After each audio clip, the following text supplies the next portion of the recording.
ہندا کو اپنا وعدہ یاد آ گیا۔ اس نے وحشی سے کہا تھا کہ تم میرے باپ، چچا اور بیٹے کے قاتل کو قتل کر دو تو میں نے جتنے گہنے پہن رکھے ہیں وہ تمہارے ہوں گے۔ وحشی اپنا انعام لینے کے لیے آیا تھا۔ ہندا نے اپنے تمام زیورات اتار کر وحشی بن حرب کو دے دیے۔ وحشی کے ہونٹوں پر مسکراہٹ آ گئی، وہ وہاں سے چل پڑا۔ کچھ دیر بعد میدان جنگ میں ہندا کی آواز سنائی دینے لگی۔ مورخ ابن ہشام کے مطابق اس نے ایک نغمہ گایا۔ اس کے الفاظ کچھ اس طرح تھے: ہم نے بدر کے مارکے کا حساب برابر کر لیا، جو خوریز مارکے کے بدلے ہم نے خوریز مارکا لڑا ہے۔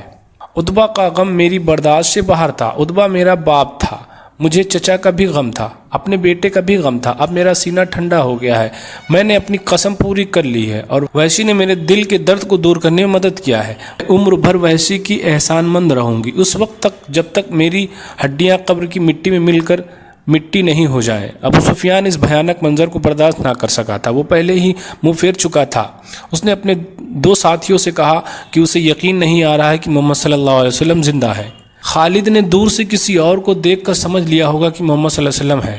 کسی نے ابو سفیان سے کہا: ابو سفیان یہ کیا کہہ رہے ہو؟ وہ اپنی آنکھوں سے دیکھ کر آتا ہے۔ اس نے تنگ پہاڑی کے راستے کی طرف چلا گیا تھا جہاں سے خالد اپنے سواروں کو واپس لایا تھا۔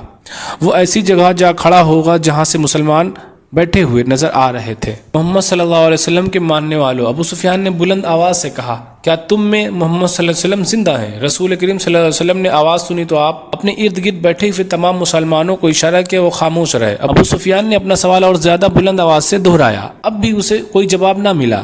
کیا ابو بکر تم میں زندہ موجود ہیں؟ ابو سفیان نے بلند آواز سے پوچھا۔ اب بھی اسے کوئی جواب نہ ملا۔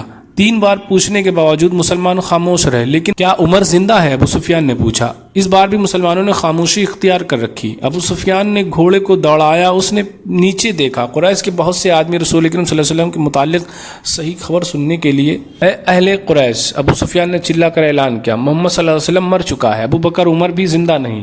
اب مسلمان تمہارے سائے سے بھی ڈریں گے۔ خوشیاں مناؤ، ناچو۔ اہل قریش ناچنے اور گانے لگے، لیکن گرجتی ہوئی ایک آواز نے انہیں خاموش کر دیا: اے خدا کے دشمن! پہاڑ کی بلندی سے حضرت عمر کی آواز گونجی: اتنا جھوٹ نہ بول، وہ تینوں زندہ ہیں جن کے نام لے کر تو انہیں مردہ کہہ رہا ہے۔ اپنے قبیلے کو دھوکہ مت دے، تجھے تیرے گناہوں کی سزا دینے کے لیے ہم سب زندہ ہیں۔ ابو سفیان نے طنزیہ قہقہہ لگایا اور بلند آواز سے بولا: ابن خطاب، تیرا خدا تجھے ہم سے محفوظ رکھے۔ کیا تو اب بھی ہمیں سزا دینے کی بات کر رہا ہے؟ کیا تو یقین سے کہہ رہا ہے کہ محمد صلی اللہ علیہ وسلم زندہ ہے؟ اللہ کی قسم، ہمارے نبی صلی اللہ علیہ وسلم زندہ ہے۔ حضرت عمر بن خطاب کی آواز جواب میں گرجی: اللہ کے رسول صلی اللہ علیہ وسلم تمہارے ایک ایک لفظ سن رہے ہیں۔ عربوں میں رواج تھا کہ جنگ ختم ہونے کے بعد دونوں فریقین سردار یا سالار ایک دوسرے پر تانوں کے تیر برساتے تھے۔ ابو سفیان اسی دستور کے مطابق دور کھڑا حضرت عمر سے ہم کلام تھا۔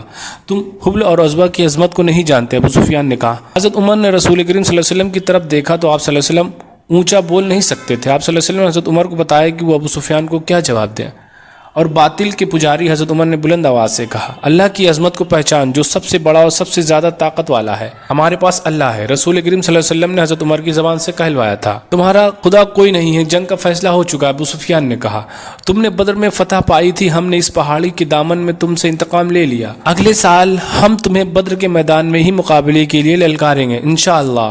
حضرت عمر نے رسول کریم صلی اللہ علیہ وسلم کی بلند آواز سے دہرایا: اب تمہارے ساتھ ہماری ملاقات بدر کے میدان میں ہوگی۔ ابو سفیان نے گھوڑا موڑا اور گھوڑا 2-4 قدم چلا ہوگا کہ اس نے گھوڑے کو روک لیا۔ اے عمر، ابو بکر اور محمد صلی اللہ علیہ وسلم! ابو سفیان نے اس بار ذرا ٹھہری ہوئی آواز میں کہا: تم جب میدان سے اپنی لاشیں اٹھاؤ گے تو تمہیں کچھ ایسی لاشیں بھی ملیں گی جن کے اعضاء کٹے ہوں گے اور انہیں چیر پھاڑ دیا گیا ہوگا۔ خدا کی قسم، میں نے کسی کو ایسا کرنے کا حکم نہیں دیا تھا، اور میں نے تمہاری لاشوں کے ساتھ یہ سلوک بالکل بھی پسند نہیں کیا۔ اگر اس کا الزام مجھ پر لگاؤ گے تو میں اپنی توہین سمجھوں گا۔